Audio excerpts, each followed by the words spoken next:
Hello, and welcome to I Am Here in Practice. I'm Santina, and this podcast is a companion to my book, You Are Here. Each episode is a reflection inspired by one day from the book. We'll spend a few minutes exploring the day's idea together and what it can look like in real life. Let's begin. Day 2 is listening within. This makes me think about what it actually means to listen to myself. For me, listening inward isn't just about hearing, it's seeing and feeling and experiencing what's happening inside me. It's learning the language of my body and trying to understand what it's actually saying instead of filling in what I want to hear or, what I think it might be saying. And in order to do that, I have to be a good listener. And I wasn't before. I thought I was, and that's the interesting part. And for years, I was doing all kinds of things that I thought meant I was listening to myself. I meditated regularly, I practiced yoga, I did breath work on and off. I spent time in nature just, feeling the breeze and listening to the world around me. I spent years working on my health and adapting to things I couldn't change. I was paying a lot of attention, but I don't think I was really listening. I was barely hearing something before I was already reacting to it. What is this? What's wrong? What should I do? And how do I fix it? And I can't really blame myself for that. I had been sick for a long time and I wanted to feel better. Of course I was looking for answers, especially as my health became more complicated. I became desperate to stay ahead of whatever might be going wrong. Looking back, I think there were some friends of mine trying to tell me something about this at that time. But I just couldn't understand what they were saying. Or maybe I couldn't hear it, is what it came down to. Because all I could hear was, how do I fix myself? And I think that's different from listening. Listening, it gives something enough time to actually be heard. Maybe that's one of the things that I've learned most clearly. Practice doesn't always mean practicing the answer. Sometimes the practice is listening without answering.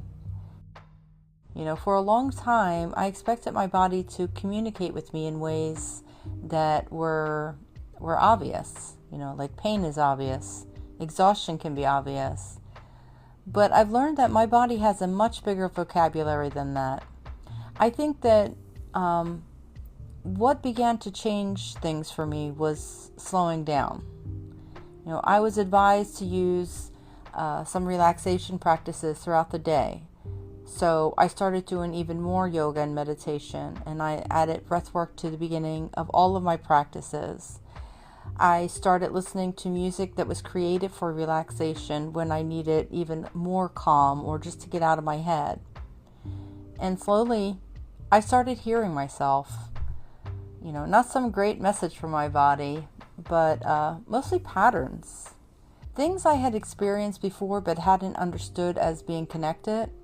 I started to see those things. And over time, I started recognizing some of the telltale signs that a flare might be coming, or that I needed to stop or rest, or that I've taken it too far. And some of those signals really surprised me. Years ago, I thought some of them were injuries. A few lasted for months at a time. But now I can recognize them for what they are. They're signs that my body is under stress and I need to pay attention. They're information.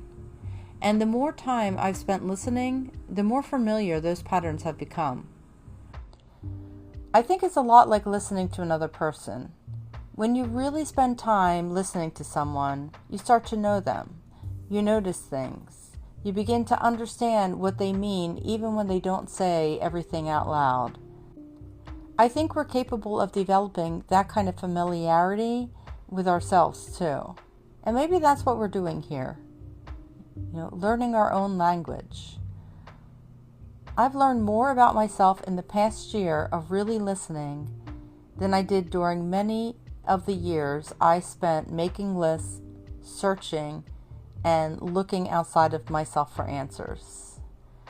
Now, obviously, listening wasn't going to cure everything.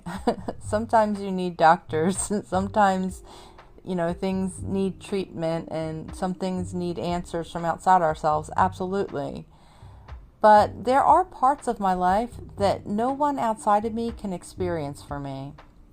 And learning to listen has helped me find more balance in how I live inside those parts. I know myself better, not perfectly. I'm still surprised by myself all the time. But I'm more familiar with my own patterns than I used to be. I know what certain kinds of tired feel like. I know when I'm concentrating easily and when I'm working much harder to do the same thing. I know some of the early signs that tell me I've probably done enough. And sometimes I think I've done enough and I take a small break and I realize that I'm actually okay to keep going. Listening works both ways. That's something I don't want to lose. Listening to myself isn't always about finding a reason to stop. Sometimes what I hear is that I'm okay to keep going. I don't want listening to myself to become another way of being afraid of my life. I want it to help me participate in my life. The thought for today is, I am listening. I like that it doesn't say what I'm supposed to hear, because I don't always know. And maybe I don't need to know. I can listen before I know what I'm going to do with the information. I can give myself a little time. Because when I say practice, that's what I mean here. Practicing listening, not answering. And the more often I listen, the more familiar I become with the person I'm listening to. Maybe that's the part I hadn't understood before. Listening isn't only something I do when I need an answer. It's one of the ways I stay connected to myself while my day is actually happening. That's what I'm practicing today. Listening a little sooner and seeing what I hear. All right, well, thank you for spending a little time with me today. I hope you found something to take with you. Take what works and leave the rest.